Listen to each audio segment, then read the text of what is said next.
Isa ang basura sa nakababahalang problema sa Pilipinas at pangunahing dahilan sa pagbaha at polusyon. Ito ay may tuturing na malaking banta hindi lang para sa ating kalikasan, kundi pati na rin sa kalusugan ng bawat isa. Ang epekto ng hindi maayos na pamamahala ng basura ay ramdam sa bawat kanto, kalsada at bawat komunidad. Ang plastic ay isang uri ng basura na naging bahagi na sa ating pang-araw-araw na buhay. Ang ating pagkain at inumin ay kadalasang nakabalot sa plastic. Ang ilang mga plastic ay maaaring i-recycle, ngunit karamihan sa mga ito ay itinatapon sa ating mga landfills habang iba naman ay napupunta sa ating mga karagatan.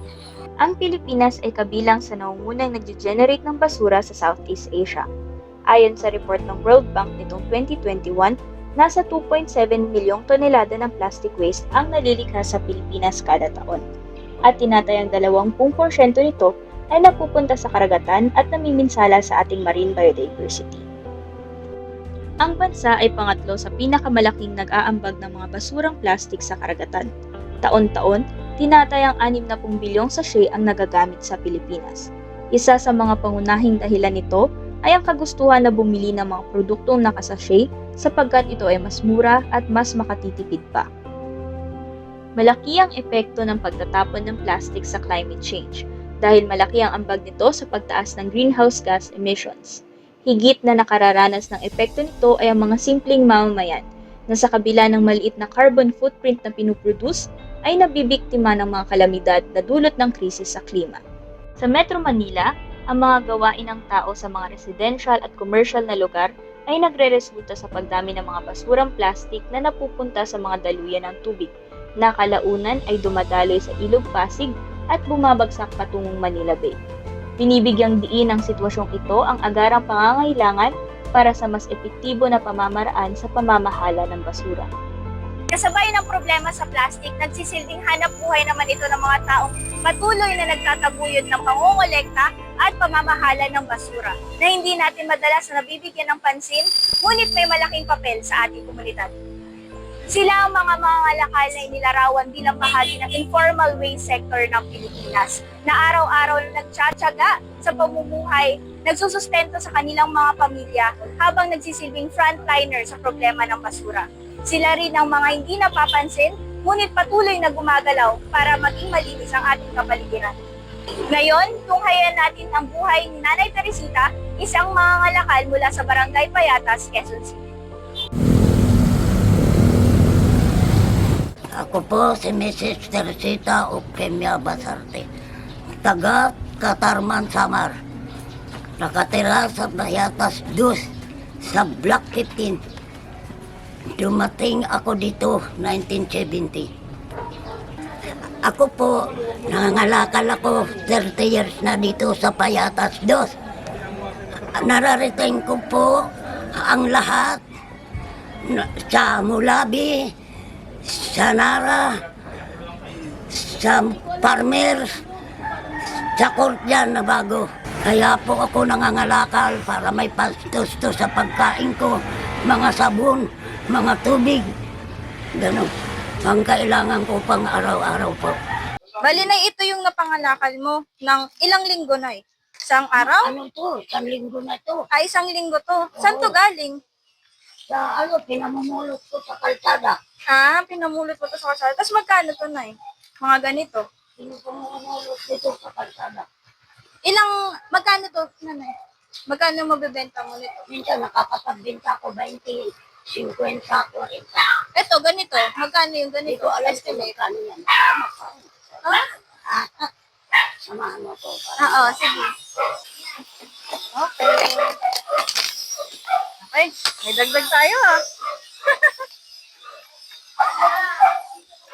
Tapos dadalhin natin doon sa MRF.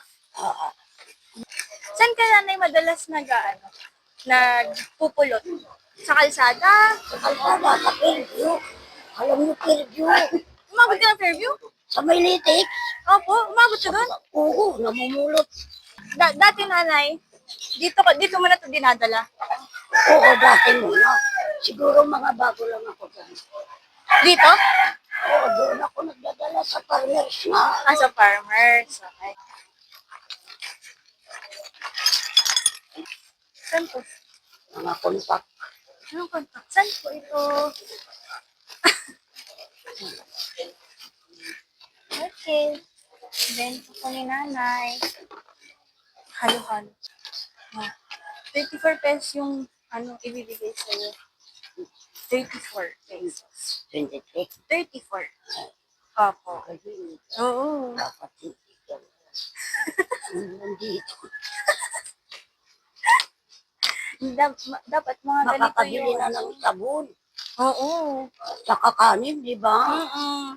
Dapat mga ganito pala nanay yung Ayun. Ayan. Tara, Tara. Nanay, kung may magandang opportunity na binigay sa inyo, mangangalakal pa rin po ba kayo? Hindi na. Anong tingin yung pwedeng ibigay sa inyo para hindi na kayo mangalakal? Bahala lang. Mga pagkain ko siya gano'n. Kaya magtinda-tinda ako, mga sungan. Ganun. Ganun lang. Alam mo ito, 10 pesos na kanin. Oh. Yung ulam, 50 pero gusto ko na lang gulay. Oh, magkano mo nabibili yung gulay? 20 pesos. 20? Oh, so sakto. Okay na. Pag masipag ka, magkakapera ka. Oh, so talagang may pera sa basura. No? Nakanganga ka lang. Wala kang tatanggap na pera. Ito po yung mga kalakal na naipon ni nanay sa isang buong linggo na maaari niya sanang ibenta sa araw-araw, ngunit dahil sa kalagayan ng kanyang kalusugan, ay paisa-isa niya lamang na idadala sa community junk shop. Di hamak na mas malaki yung bili ng community junk shop kumpara sa mga junk shop dito sa lugar.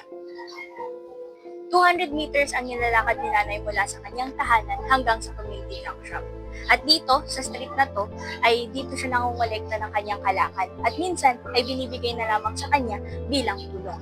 Nakwento rin ni nanay na noong kalakasan niya, umaabot pa siya hanggang Fairview sa pangangalakal. Ngayon, na tumanda na siya, dito na lamang sa street ng Payatas, sa kalakihan ng Payatas, siya nangangalakal.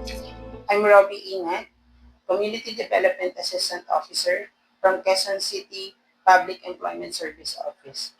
Ang unang ginawa ng QC Peso is mag-conduct ng 2-day massive intensive profiling para ma-identify namin kung sino-sino yung mga informal waste worker dito sa Payatas. May mga skills training program kaming ibinaba sa kanila, tulad na lang ng TESDA, nakipag-partner kami sa kanila, at nakapag-conduct kami ng NC1 garbage collection program. At nakapagtapos ang mga palero dito, at ngayon ay napapakinabangan na po nila. Ang QC Peso ay nakipagtulungan sa mga WA groups or yung mga worker association groups na inorganize ng QC Peso. Isa na dito ay ang mga palerong manggagawa ng Payatas na kung saan ang palerong manggagawa ng Payatas ay bumababa sa bawat community sa Payatas at nagsasagawa ng proper waste segregation program, kung saan tinuturuan ng bawat community kung paano ang tamang pagtapon at pagsasegregate ng mga basura. Meron po tayo tinatawag na community junk shop, isa sa mga flagship program ng Quezon City LGU para sa ating mga palero. Ang community junk shop na ito ay pinapatakbo ng ating mga palero na pinangungunahan ng palerong manggagawa ng Payatas na pinagdadalan ng mga kalakal ni Nanay Teresita, isa sa mga mangangalakal na matatagpuan dito sa Payatas. Para sa mga mangangalakal, ang pangangalap ng basura ay tulong para maitawid ang isang araw na darating at kumakatawan sa tanging pag-asa ng buhay para sa kanilang pamilya.